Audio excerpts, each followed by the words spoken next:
Çünki təlim-tədris prosesində müəllimin tələb olunan əsas səriştələrdən biri budur ki, sinifi effektiv idarə edə bilsin.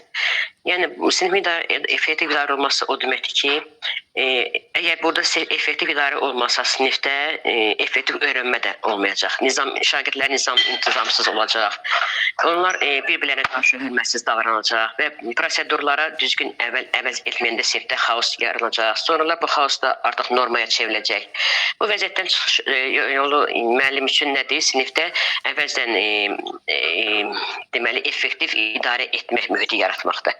Effektiv şəkildə idarə edərsə sinifi, bu zaman daha doğrusu effektiv idarə olunması şəxs yeganə şəxsdir ki, bu müəllimin boynuna düşür.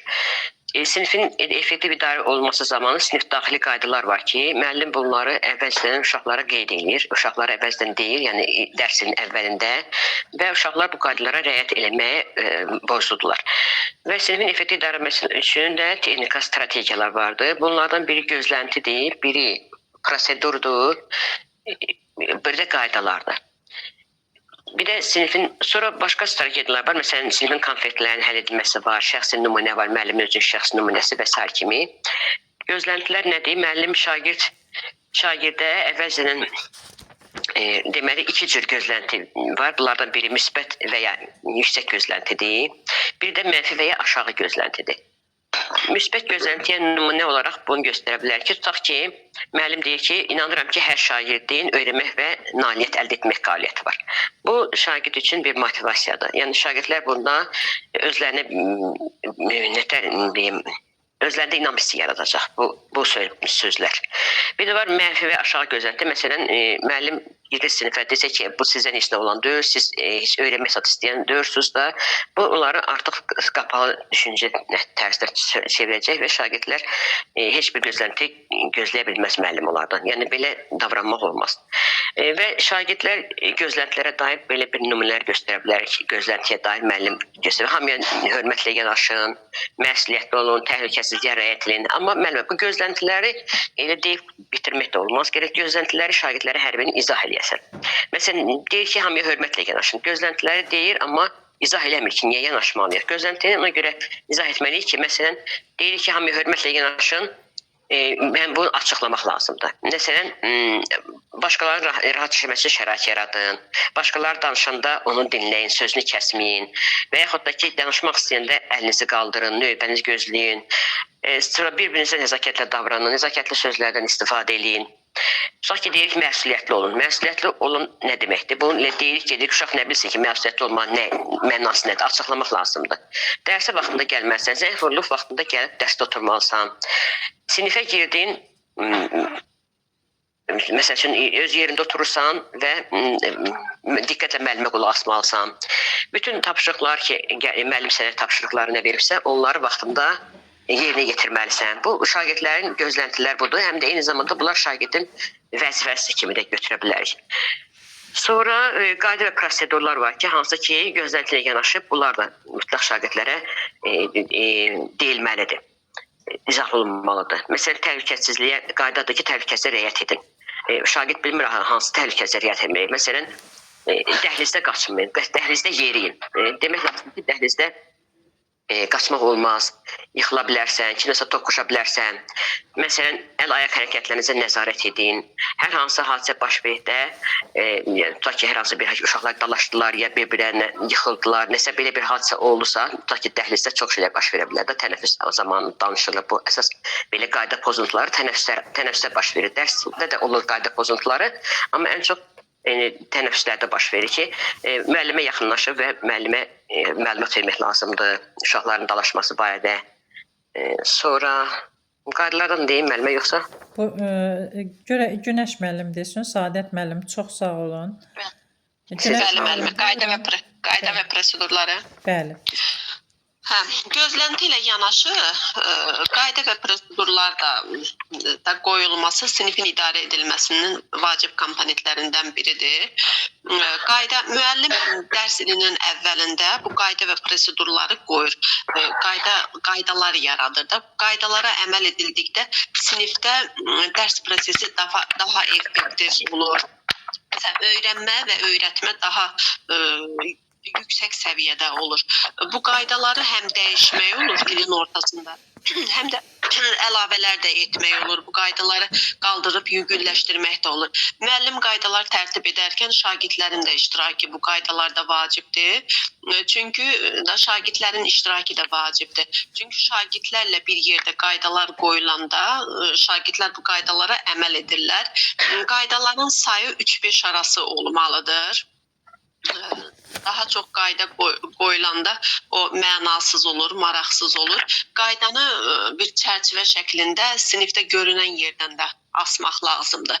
Məsələn, şagirdlərin gözünün önündə də asmaq lazımdır. Məsələn, elə qaydalar var ki, uşaqlar dərsdə, məsələn, qaydalar var, müsbət məsələn, qaydadır. Şagird buna sadəcə əməl etməlidir də, gözləməlidir. Məsələn, müsbət nəticə. Yəni şagird müvafiq qaydalara əməl etdikdə onu hansı mükafat gözləyir, ya mənfi nəticədə isə şagird bu qaydalara əməl etmədikdə onu hansı cəzalar da gözləyə bilir. Bir də şagirdlər məsəl üçün bu qaydalara əməl etmədikdə başqa elə bir ki, müəllim ideyalardan istifadə edir. Bu da lövhədən istifadədir. Məsələn, şagird dərsdə sakit durmur, müəllim onun etdiyi hərəkətləri lövhədə yazır. Və görünən yerdə lövhədə yazır. Bəzən elə olur ki, bu şagirdlərin adının lövhədə yazılması o şagirdə pis təsir də edə bilir. Bu zaman müəllim biletdən istifadə edir. Məsəl üçün, sarı kart qaldırır şagird sakit durmayanda. Sonra modeldən istifadə edir. Məsələn, kağızdan belə fiqurlar hazırlayırlar. O şagird dərsdə sakit durmayanda bu fiqur modeli önə çıxardırlar. Sonra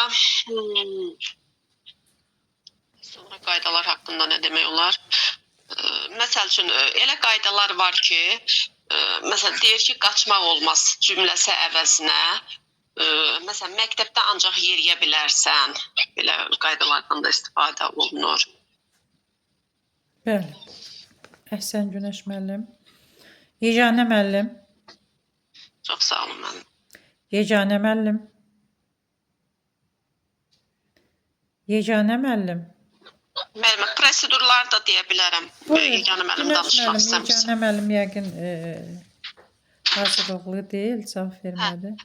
Məsəl üçün, elə prosedurlar da var ki, məsələn, ardıcıllıqlarla həyata keçir. Məsələn, elə supermarketlər var ki, böyük marketlərdir. O marketlərə biz giririk, sadəcə hansı qapıdan girməliyik, hansı qapıdan çıxmalıyıq və yaxud bazarlıq edirik, marketə girib, alış-veriş edirik və hara yaxınlaşmalıyıq, kassaya yaxınlaşırıq, marketə əvvəlcə giririk, bazarlığımızı edirik, kassaya yaxınlaşırıq, pulumuzu ödəyirik, sakitcə digər qapıdan çıxırıq da, yəni heç kəsə mane olmuruq. Və yaxud da ki, bu hava limanına daxil olarkən, məsəl üçün, orada prosedurlar var ki, onları həyata keçiririk biz də, məsələn, çantamızı ora qoyuruq və yaxud da müəyyən prosedurlardan keçirik də. Məsələn, elə prosedurlar, müəllim sinifdə elə prosedurlar qoyur ki, şagird, məsələn, elə şagird dərsə gecikəndə bu vaxt itkisi ola bilər. Məsələn, müəllim şagirdlə sual-cavablar edir ki, niyə gecikmirsən? Onun səbəbini soruşanda burada vaxt itkisi baş verir. Amma müəllim qabaqcadan şagirdlərə bu proseduru əvvəlcədən qoyanda deyir ki, məsuliyyətli olun, dərsə vaxtında gəlmək lazımdır, gecikmək lazım deyil. Məsələn, şagird gecikəndə sinifə daxil olur, sakitcə keçir, oturur yerində. Məsələn, dərsə qoşulur. Bu zaman dərs pozulmur da, hər şey effektiv olur, aydın olur, belə müəllimə. Bəs yaxşı Günəş müəllim, davamlı gecikərsə dərsə, onda nə etməlidir müəllim? Davamlı gecikərsə müəllim sadəcə dərs zamanı şagirdə heç nə demir də, dərs qurtardıqdan sonra şagirdlə söhbət edir ki, yəni dərsə gecikmək olmaz, unutma ki, dərsə gecikəndə dərsi pozursan belə, ondan dərsdən sonra söhbət də aparır. Düzdür. Yəni hər bir səbəbin adı, bu gecikmənin dalında bir səbəb dayanır. Bunu araşdırmalıdır müəllim. Düzdür. Səadət müəllim. Bəli, müəllimə. Səadət müəllim, sinifin müzakirəsi proseduru necə tətbiq olunur? Sinifin müzakirəsi Bəli, bax sinifdə tutaq ki, müzakirə qoymuşam hər hansı bir mövzunun. Tutaq ki, Atropatena dövlətidir. Keçmişəm bunu, indi müzakirə eləyirlər şagirdlər. Bax bu müzakirəni aparmağın proseduru vardı. Bu proseduru necə tətbiq edilir? Yalnız deyir müəllimin işarəsi olanda danışırıq. Danışanı diqqətlə dinləyək. əlini qaldırmaq lazımdır. Danışmaq istədi əlini qaldırmaq, yoldaşlarının sözünü kəsməmək, onların danışmağını gözləmək, axıra qədər dinləmək, həm müəllimi, həm yoldaşlarını. Əhsən. Günəş müəllim, bəs şagirdin diqqətini müəllimə yönəltmək üçün hansı proseduru edərsən? Hə, deyir ki, müəllim əlini qaldıranda şagirdlər, məsələn, qələmi yerə qoyurlar, müəllimə baxırlar, sakitcə müəllimi dinləyirlər. Əhsən, düzdür.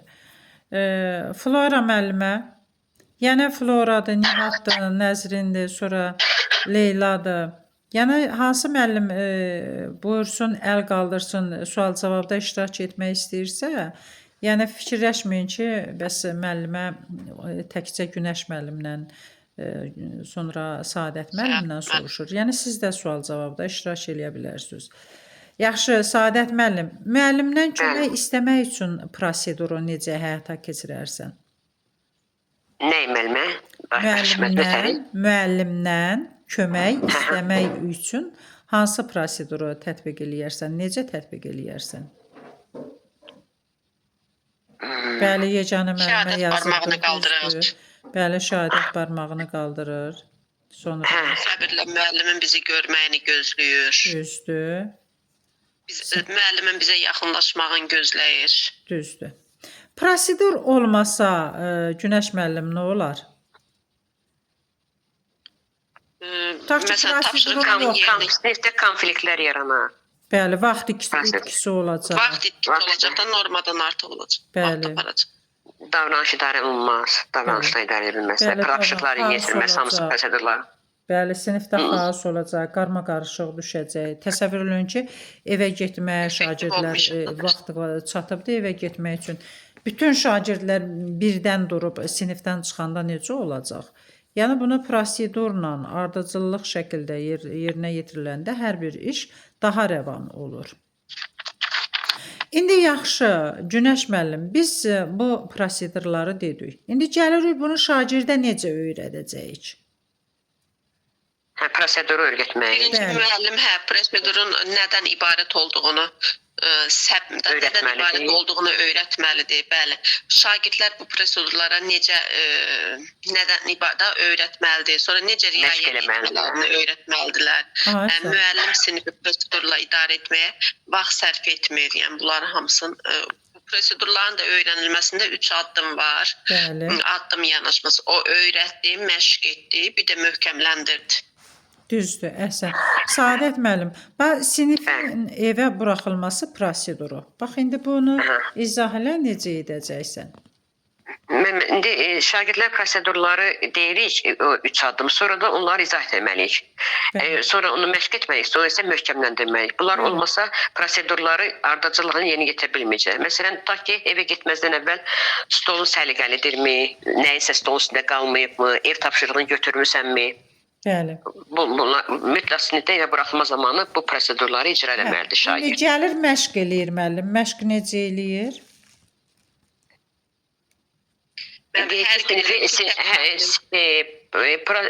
Sinifi tərk eləməyin və də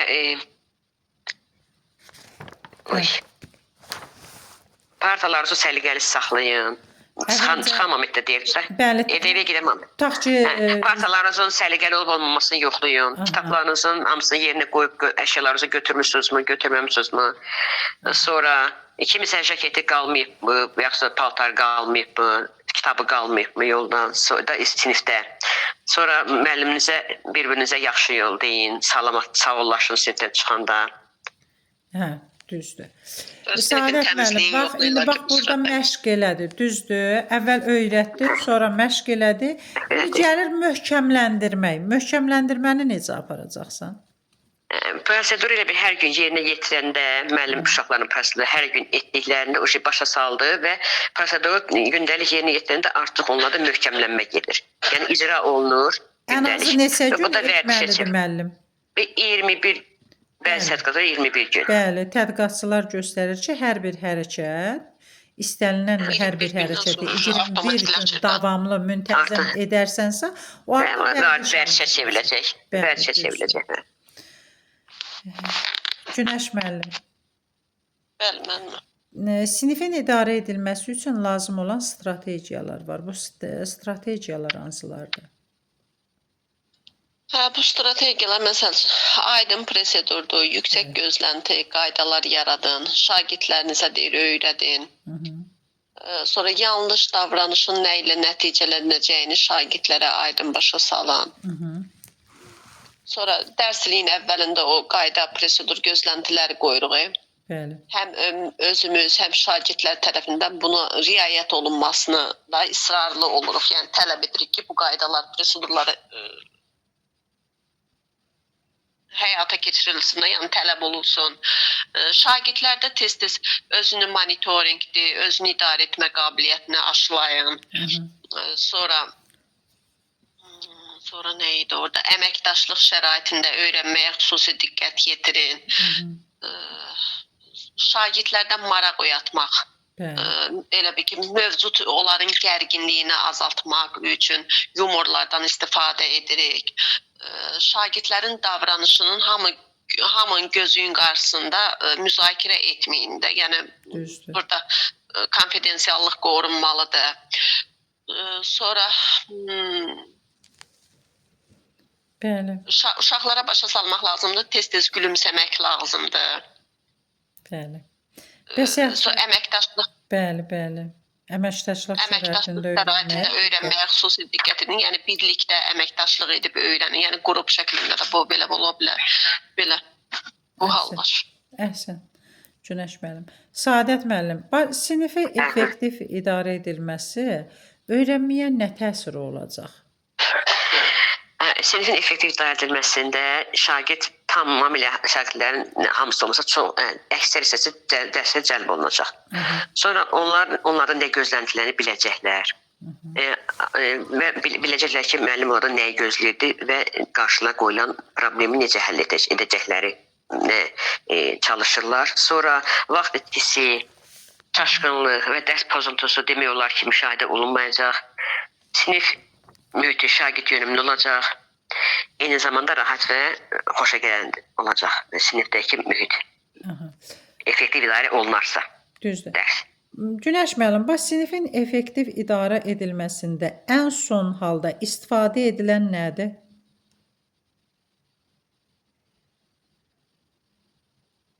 Günəş müəllim, sinifi effektiv idarə edilirsən. Ən son halda istifadə edəcəyin nə olacaq? Ən son. Birinci nəyi qoyacaqsan, son nəyi tətbiq eləyəcəksən? Birinci problemi müəyyən edirik. Yox. Birinci gözlənti qoyacaqsan. Gözlənti, qayda, gözləntin var, prosedurun var, amma görürsən ki, qoyduğun gözlənti yerinə yetirilmir. Düzdürmü? Onda nə tətbiq edəcəksən? Sinif icrasına keçəcək.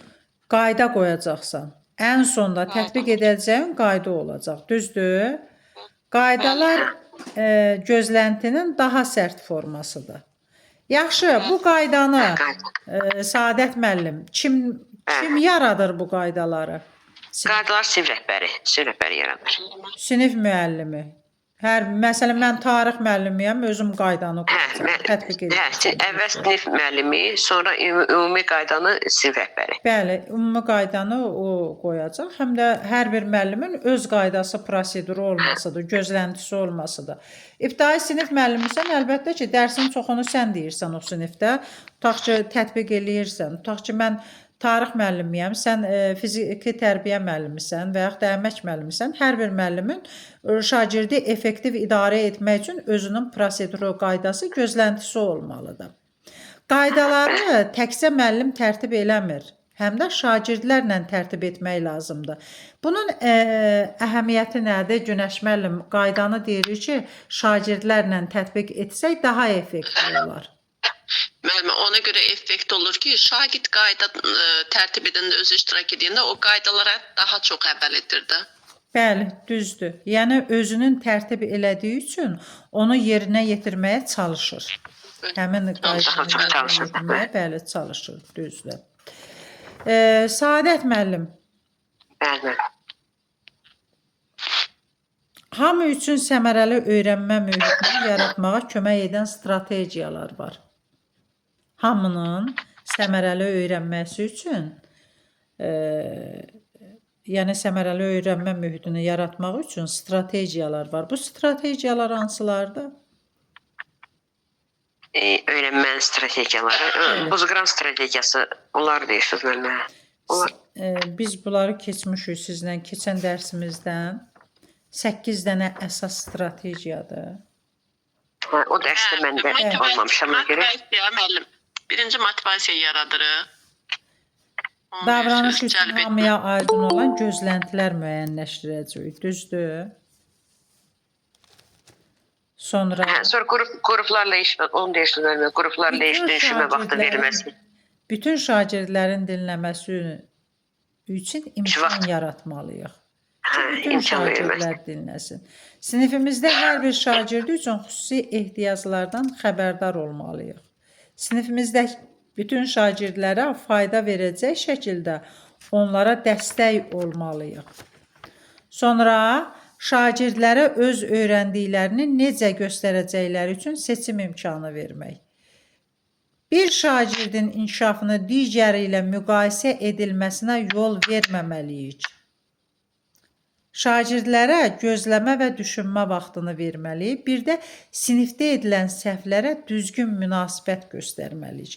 Bunlar hansılardır? Bunlar deyirik sinifin səmərəli öyrənmə mühitini təmin etmək üçün strategiyalardır. Yaxşı, Günəş müəllim. Günəş müəllim, təhsil alma formaları hansılardır? Təhsil alma, əyani, qiyabi, stasionar, fərdi, əyanidir, qiyabi, stasionar, fərdi, Sonra Saadət müəllim demədiklərini əlavə eləyin. Əyani, qiyabi, sərbəst. Eksternat və sərbəst. Sərbəst dedi, eksternatdır. Distant məsafədəndir. distant, Evdə təhsil, fərdi təhsil, stasionar təhsil formalarıdır. Düzdür? Bəli. Tibbi təhsil hansına dedik? stasionara, Bəli, stasionara. Məsafədən hansına dedik? distant, Bəli. Distant. Sərbəstdə nə dedik? Eksternat. sərbəst, eksternat, Düzdür. Saadət müəllim, hansı təhsil formasıdır sonda dövlət sənədinin verilməsi ilə başa çatır? formal, Bəli, formaldır. Formal təhsil forması. Yaxşı, Günəş müəllim, peşə təhsili səviyyədir yoxsa pillədir? peşə təhsili pillə, Bəli, peşə təhsili pillədir. Saadət onun müəllim, səviyyələri var, doktorantura səviyyədir yoxsa pillədir? səviyyə, Doktoranturada səviyyədir. Bəli, səviyyədir, düzdür. Ali təhsilin ən yüksək səviyyəsi? ali təhsilin bakalavriatdır, doktoranturadır, bir də doktoranturadır elə ən Ən yüksək, yüksəyi doktoranturadır, düzdür. bəli. Saadət müəllim, Bəli. kimlər sertifikasiyadan keçmir? Sertifikasiyadan keçmir 60 yaşı tamam olmuş müəllimlər. Əgər onlar özləri sonra az uşaq, körpə uşaqlı analar, bir də ki üzərində yanında az yaşlı uşaq olan kişilər. 3 Ata-anası olmayan. yaşınadək sosial məzuniyyətdə olan qadınlardır və yaxud da məsələn orada Analıq məzuniyyətində olan, analıq elə məzuniyyətində yaxşı, olanlar. analıq məzuniyyəti 3 il bitdi, gəldi elə birbaşa sertifikasiyaya gedir. Yox, bir il olacaq, sonra gələcək. Bəli, bir il il keçəndən olacaq, sonra. sonra gələcək, düzdür. Bəs kimlər qadınları demədin axı hamilə qadınlar. Onlar da hamilə Hə, dedim də ki, analıq məzuniyyətində. Və 3 yaşına qədər Qadınlar. sosial məzuniyyətdə olan qadınlar da hamilə qadınlar. Hamilə. Hə, hamilə qadınlar. 3 yaşına qədər uşağını, məsələn, yoldaşı ölübdür, müəllimdir, kişidir. Uşağını böyüdən kişilərdir. İlk dəfə işə qəbul olanlar bəs? İşdə qəbul onlar 3 ildən sonra. Bəli. Bəs yenə də məsələn tutaq kimlərdir ki, sertifikasiyadan azad olurlar? Birinci il kəsilib, ikinci il gedib ödəməyənlər sertifikasiyadan azaddılar. Xitam verilir əmək müqaviləsinə. Yox. Məsələn işləyir, kimlərdir ki, elə işləyir, yüksək də maaş ala bilər. Sertifikasiyadan keçənlər. 3 dəfə, ən azı 3 dəfə sertifikasiyadan keçən şəxslər sertifikasiyadan azaddılar. Hə, sertifikasiyadan azad olanlar, hə, Bəli, elə 3 mən dəfə dedim. keçənlər ümumiyyətlə azaddılar, hə. Düzdür. Bəli. Yaxşı, sertifikasiyadan getdi, keçə bilmədi. Yenə 1 il verdilər. Yaxşı, 1 il verdi sənə. Dövlət şərait yaratdı. Getdin yenə sertifikasiyadan keçmədin, nə olacaq? Xitam verilir əmək müqaviləsinə. Əmək məcəlləsinə uyğun olaraq xitam veriləcək. Düzdür. Deyəsən 47 adı yoxsa B-si də hansısa elə bir maddədir ki, ondan da elə bil ki, müəllimə ştamp verir də bu müəllimlik hüququndan məhrum olunur. Bunu niyə belə eləyər bilmirəm. Necə yəni? Amma MİQA icazə MİQA orada icazə yazılır ki, verir də, deyir get hazır. MİQA təzədən imtahan verə bilər, amma o sertifikasiyanı kəsibsə təzədən ondan gedib başqa məktəbdə işləyə bilməzlər. Təzədən gərək bir şey imtahan versin. Gedib hazırlaşıb verə bilər. Düzdür. Bəli. Yaxşı, Günəş müəllim. Günəş müəllim. Bəli. 21-ci əsr bacarıqları hansılardır? Kompetensiyaları deyirsiniz də, Bəli, dil bəli, bilmə, 21-ci əsr. ünsiyyət bacarıqıdır. 8 21-ci əsr bacarıqlarımız 8 dənədir. Riyazi savadlılıq, Çox dil bilmək. sonra Bəli. dil bilməkdir, riyazi, məntiqi, nə bilim, nəsə belə bir bacarıq idi. Sonra Yox, deyən görüm, 11-ci əsr bacarıqları. Yadına düşdü məndə. Savadlılıq kompetensiyası çox Hə, savadlılıq. riyazi elmi mühəndislikdir.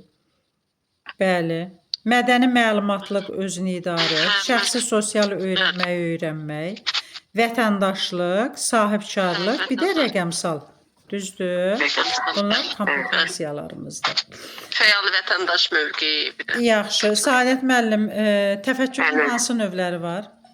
Təfəkkürün tənqidi təfəkkür, məntiqi təfəkkür, yaradıcı təfəkkür. Aha.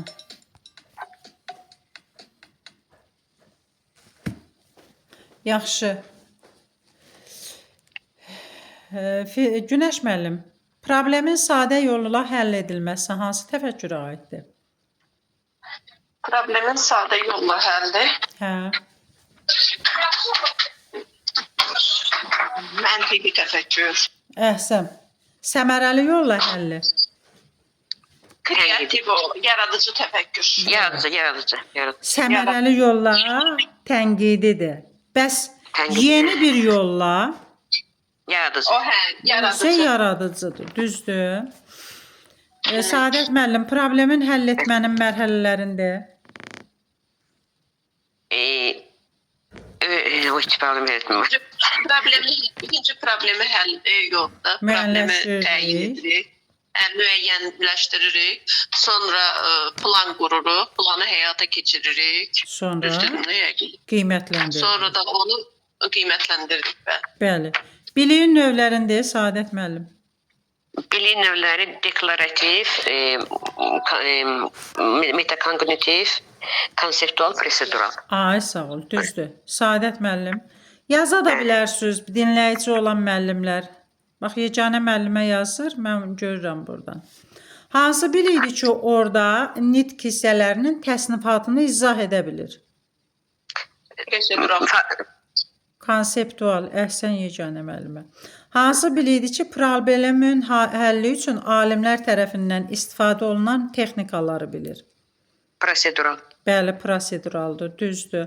Hansı bilikdir ki, burada özünü yoxlama, özünü sual-cavab etmək kimi Metakognitiv. anlamanın Metakognitiv. monitorinqini aparma strategiyalarını bilir, düzdür.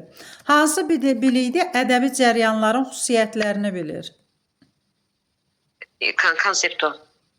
Ədəbi cəryanların xüsusiyyətlərini bilir. Prosedural da orada mərhələ. Yox. Faktoloji. Faktoloji. Hə, faktoloji. Düzdür. Təkamül nəzəriyyəsinin tam formulasiyasını bilir. Nəyi müəllim? Bir də. Təkamül nəzəriyyəsinin tam formulasiyasını bilmək. Hə, o konseptual. Bəli, konseptualdır, düzdür. Yaxşı, kim deyər, idraki taksonomiyanın mərhələləri hansılardır? İdraki, o affektiv. İdraki affektiv yox, taksonomi. Hətta xatırlama, Müəllimə birinci mərhələni yazdı. Əhsən. xatırlamaq, anlamaq, təhlil etmək, tətbiq etmək, qiymətləndirmək, yox, dəyərləndirmək, Yaratmaq. qiymətləndirmək, yaratmaq. Yaratmaq, düzdür. Affektiv, emosional sahənin mərhələləri. Sadət müəllim. Artikulyasiya zatdır. Hə, Affektiv. Artikulyasiya harda idi? Psixomotordadır artikulyasiya. affektiv qəbul etmə, cavablandırma, dəyərləndirmə, təşkil etmə, xarakterizə etmə. Düzdür. Psixomotor sahəni Günəş müəllim. Necə müəllimə? Psixomotorda da imitasiya. Hə, bayaq dediyim psixomotorda idi müəllimə. Bəli. İmitasiya, manipulyasiya, Aha. dəqiqlik, Aha. artikulyasiya, təbiiləşmə. Əhsən, düzdür. Təbiiləşmə. Düzdür. Günəş müəllim, hansı iş formalarımız var? İş forması. Bəli. Fərdi, cütlərlə, bir də bütün siniflər. Əhsən, düzdür. Öyrənmə tərzləri hansılardır Saadət müəllim? Öyrənmə tərzləri, bunu bax da unutdum. Öyrənmə tərzləri məkan, vizual, verbal, müəllimə deyim. Öyrənmə tərzləri 8 dəfə verbal, lingvistik, məntiqi, riyazi, məkan, vizual, bədən kinestetik, şəxslər arası fərd daxili, naturalist, musiqi, ritmi. Dərs keçəyəm. Hə, hardasan? Hə, yaxşı. Set getdi görəsən, yoxsa məndə Yox, müəllimə səsim bağlayıb. Hə. Yəqin ki. Yaxşı. Deməli, öyrənmə tərzləri hansılar oldu? Verbal, lingvistik, məkan, vizual, sonra məntiqi, riyazi, bədən kinestetik, şəxslər arası, fərdlər arası, musiqi, ritmi, bir də nə idi? Naturalist. Həm naturalist, bir də naturalist. Öyrənmə tərzləri vizual, audial, kinestetik, yazıb oxuyaraq öyrənmə. Düzdür? Hə. İntellekt nəzəriyyəsini demədimi? İntellekt növlərin. Hə, biz intellekti deyirik ki. Bəli, intellektləri. Biz intellekti deyirik. Qarışdırdıq. Hanəm qarışdırdıq. Bugünkü dərsimiz olacaq sinif daxili konfliktlərin həll edilməsi. Müəllimlər. Sinif daxili konfliktlərin həll edilməsi. Sinif daxili konfliktlərin həll edilməsi. Konfliktlər istənilən növ situasiyada yarana bilər və konflikt hər yerdə ola bilər. İstər ailə həyat olsun, istər işlədiyimiz mühit olsun, istər yəni sosial ortamda konfliktlər baş verir.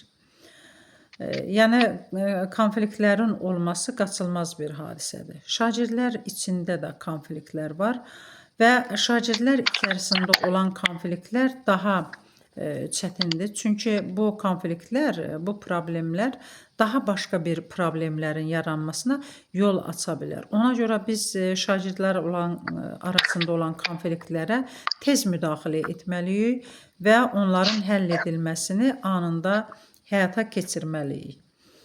Konflikt tərəflərdən biri digər tərəfindən öz məqsədinə çatmağa mane olduqda, qarşısını kəsmək istəyəndə baş verir. Yəni konflikt niyə baş verir? Bunun səbəbsiz deyil. Konfliktin baş vermə səbəbləri vardır. Yəni kimsə sənin gördüyün işin qarşısını çəkəndə və yaxud da kimsə sənin işinə bir sədd çəkəndə konflikt yarana bilir. Və yaxud da sözün üst-üstə düşməyəndə konflikt yarana bilir. Və konfliktin həll etməsinin 3 əsas yolu vardır. Sinif iclaslarının keçirilməsidir, yazılı şəkildə ortaq dəyərlərin yaradılmasıdır, xüsusi müəllim strategiyalardır. Sinif iclaslarının keçirilməsi, şagird və müəllimlərin rəsmi şəkildə yığışması, yəni sinif iclasları şagirdlərə lazımi formada davranmağın öyrədilməsi, möhkəmləndirilməsi baxımından güclü bir vasitədir. Bu, həmçinin şagirdlərə təhlükəsiz bir şəraitdə problemləri müzakirə etmək imkanı verir. Hətta bu iclasdan heç vaxt danışmayan, səssiz dayanan şagird də faydalana bilir. Belə ki, danışan digər şagirdlər qeyd etdiyimiz şagird üçün də problem olan məsələləri dilə gətirə bilər. Yəni, burada hər birinin problemi həll oluna bilər. Bu cür sinif iclasları şagirdlərdə cəmiyyətin məsuliyyətli bir üzvü kimi bacarıqlar formalaşdırmasına səbəb olacaq. Çünki sinif də cəmiyyətin bir kiçik üzvüdür. İstənilən bir insan qrupunda fərqli fikir və düşüncələr, fərqli ehtiyaclar, qrup ehtiyacları arasındakı balansdan ibarətdir. Sinif iclaslarında şagirdlər arasında baş verən həqiqi konfliktlər də müzakirə etmək olar, lakin fikir vermək lazımdır ki, belə müzakirələr zamanı şagirdləri utandıracaq şeylər deyilməsin. Problemdən asılı olaraq sinif iclasları müxtəlif cür təşkil oluna bilər. Bu iclaslarda müəllim problemin xülasəsini təqdim edir. Əvvəlcə hər iki tərəf növbə ilə problemləri şərh eləyir. Qrupdakı şagirdlərə imkan yaradılır ki, problemin həlli yolu kimi öz təkliflərini bildirsinlər. Konfliktdə olan iki şagird oradan uzaqlaşaraq ikisi bir yerdə, təklikdə bu məsələni necə həll edəcəklərini qarşılaşdırıb, geri qayıdaraq sinifə məruzə edirlər. Şagirdlərə müəllim olmadan da baş vermiş konfliktləri özlərinin həll edə bilmələri üçün mümkün həll yollarından ibarət bir seçim çarxı da təklif etmək olar.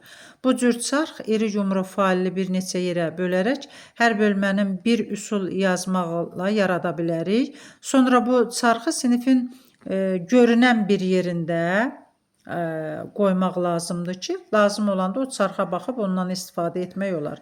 Mümkün həll yolları, məsələn, üzr istəmək, çıxıb getmək, baş verənlərə məhəl qoymamaq, yəni göz ardı etmək, növbəti sinif iclasına gündəliyinə daxil etmək, sakitləşmək üçün birdən 10-a kimi saymaq, qarşı tərəfinə əl sıxmaq, başqa bir seçim etmək. Şagirdlərə müxtəlif situasiyaları idarə etmək üçün müvafiq sosial dil öyrətmək, öyrədilənləri məşq etmək üçün şərait yaratmaqla biz onlara bu cür situasiyaları tək başına həll etməyi öyrətmiş oluruq. Sinif iclasları şagirdlərə, məsələn, uzunmüddətli sosial bacarıqlarını inkişaf etdirməyə imkan verir. Fikirlərini və baxışlarını konstruktiv şəkildə ifadə etmək bacarığı, kreativ düşüncə, digərləri ilə problem həll etmə, öz davranış və davranışlarını digərləri üzərindəki təsiri barədə refleksiya etmə, başqalarının davranışını ona necə təsir etdiyini mədəni şəkildə bildirmək, hörmətlə digərlərin fikirlərini sorğu-sual etmək. Sinif iclasları müntəzəm şəkildə və ya xüsusi bir məsələ ortaya çıxdıqda təşkil oluna bilər.